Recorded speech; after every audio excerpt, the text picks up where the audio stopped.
How to install a WordPress plugin.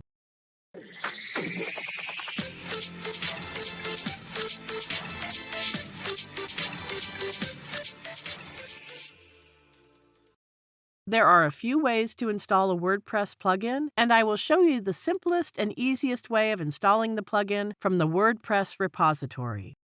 You can find that by hovering your cursor over plugins and clicking the Add New option. From here, you can filter results by featured, popular, recommended, and favorites. Using this search bar, you can search for any plugin you want. Then, just click the Install Now button. Once installed, it will change to a blue Activate button, and when you click it, the plugin will now start working on your website.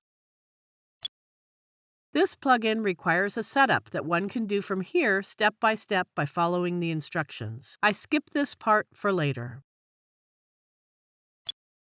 The plugin has started working on the website. Also, it was added as a new item in the dashboard menu. If your plugin also requires setup, by clicking on it, you can start configuring the plugin and finish the required setup whenever you want. I hope you find this tutorial helpful. Thank you for watching.